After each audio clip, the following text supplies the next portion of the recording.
Gee, on this DIY eCRM for ages, but I've been working on it after a few weeks off, and it took me a while to get up to speed, which is why it's good that I got these videos for even my own reference. So we got this algorithm here. Now this algorithm just plasters text in cells. Some of it's just already pre-filled. Some of it has to be put in there according to whatever this VLOOKUP does. This VLOOKUP is looking up a selection here from page 1. Let's select I'm going to be the solar retailer, direct to customer, not a subcontractor. That means I'm going to go this drop down and I'm going to be retailer 3, but there's 2 retailers with the same name. Well, that's just to test this algorithm.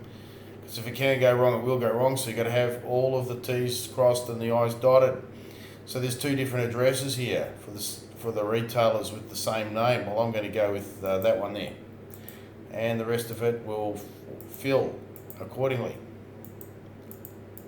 These drop downs, as you can see, the drop down menus change according to whatever's up here, which means brings us back to this algorithm. So it's looking, there's that drop down.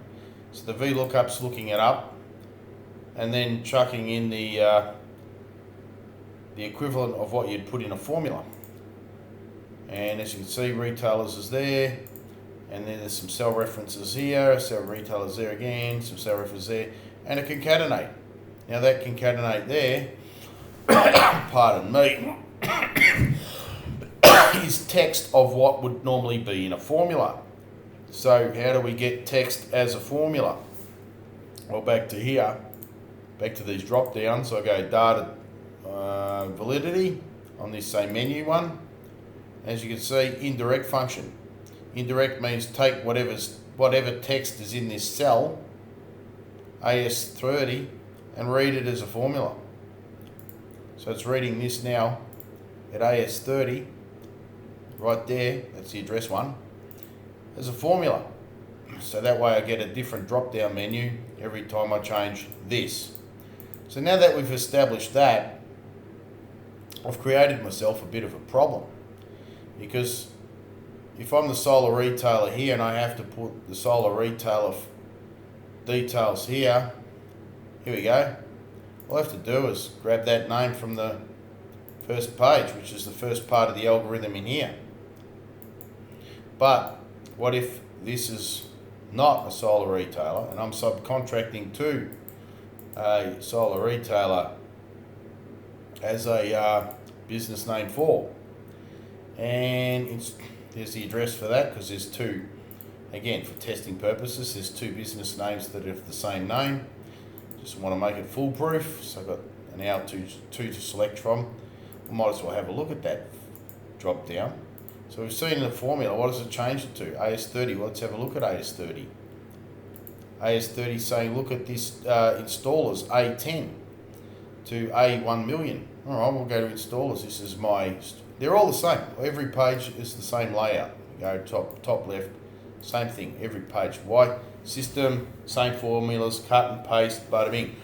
Now what we'll see is that that's referencing this left column. That's my lookup menu. As you can see, you've got two addresses to select from, because there's 2 business names with the same business name. So the formula here simply looks up that, corresponds it with whatever's there. Where was it? Where's it? Still here. Corresponds it and says, well, if they match, I'm going to put the address there, which is in column O, way over here. There. So that's how that did that. So that only puts the addresses for the businesses with the same name selected, name 4, name 4. It's just to make things foolproof or idiot-proof. And that's more to do with customers. You can get a lot of customers with the same name here. I've got 3 customers with name 1, Joe Blogs 1, Joe Blogs 2, Joe Blogs 3, all the same people. Now I want 3 addresses. See that? I've got 3 addresses to choose from, because that address is the one thing that they can't have in common. I've never heard of 3 Joe Blogs living at the same address, but oh well, who knows.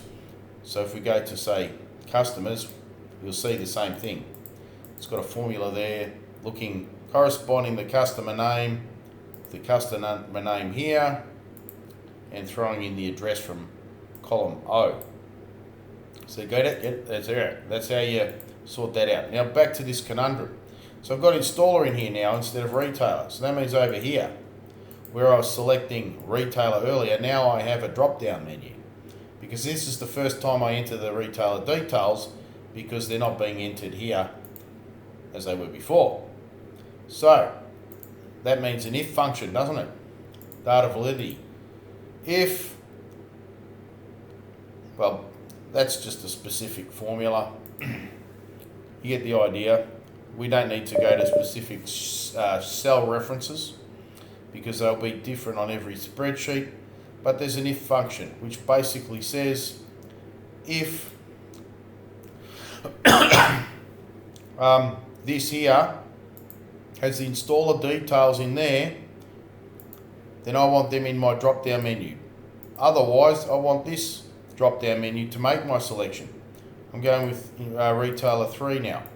And now the same thing again.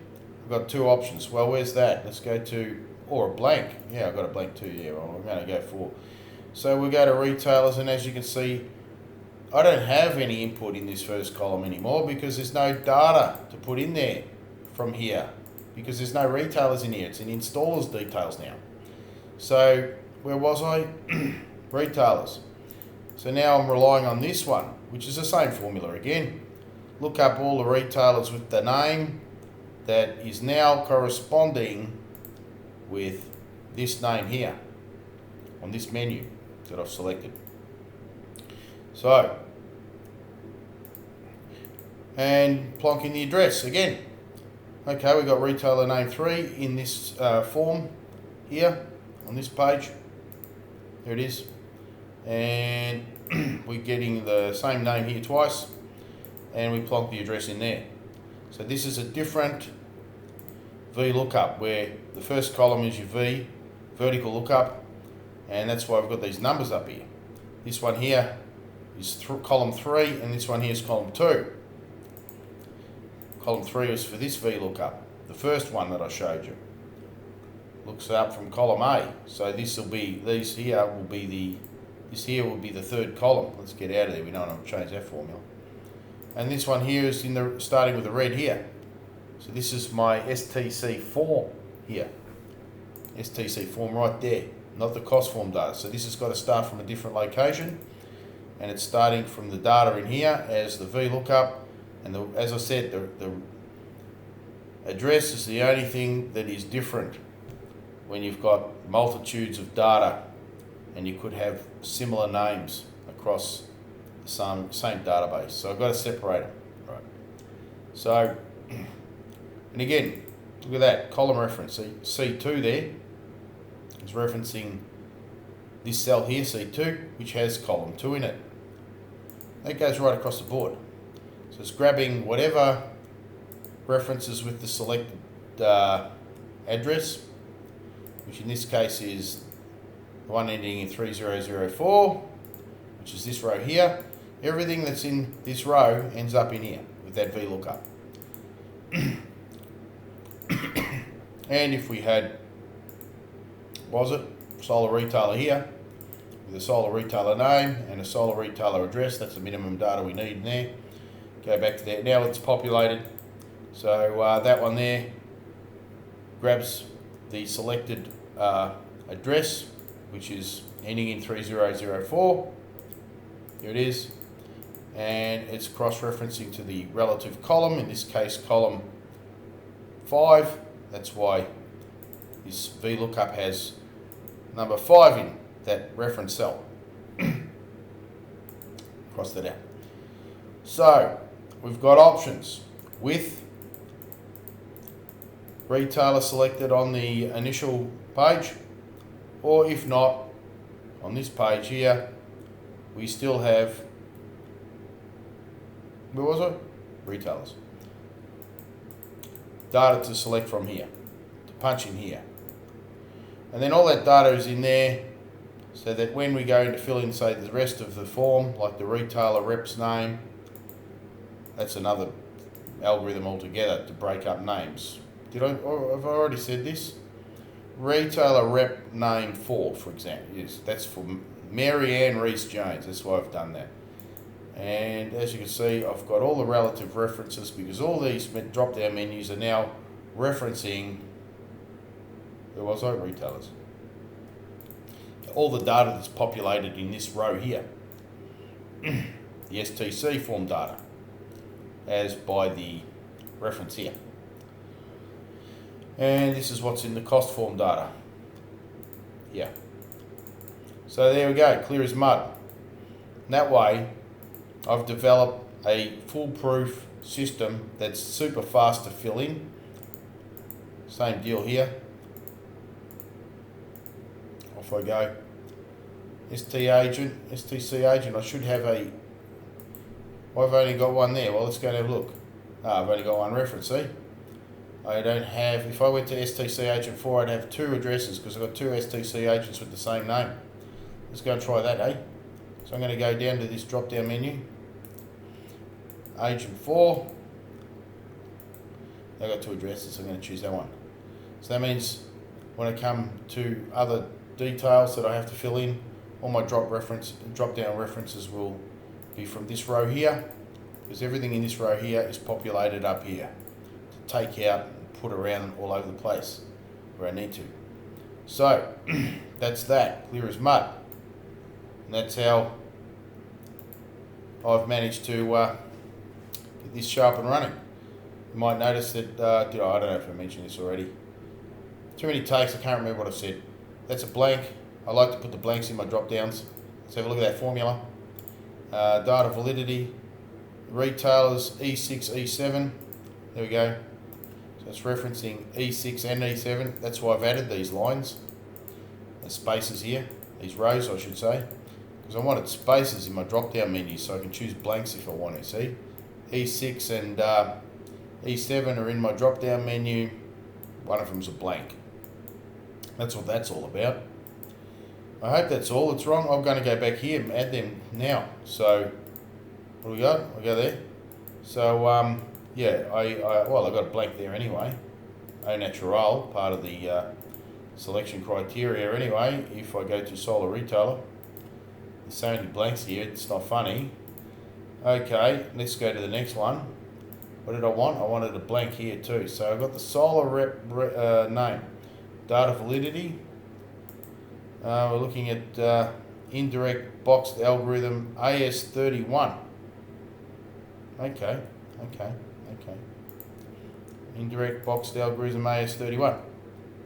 Here it is right here. Retailers D5. Well, you know what I'm going to do? I'll tell you what I'm going to do. I'm going to change this to this one here, dot D4 double dot D5. Now I've got this. So when I go over here and pull that down, I've got a blank there too. See?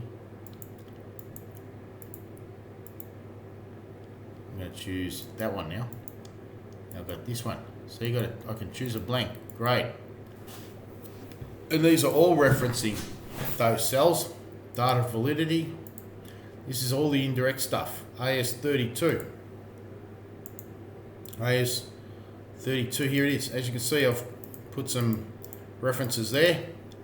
So this is now going to be G4 double dot G5.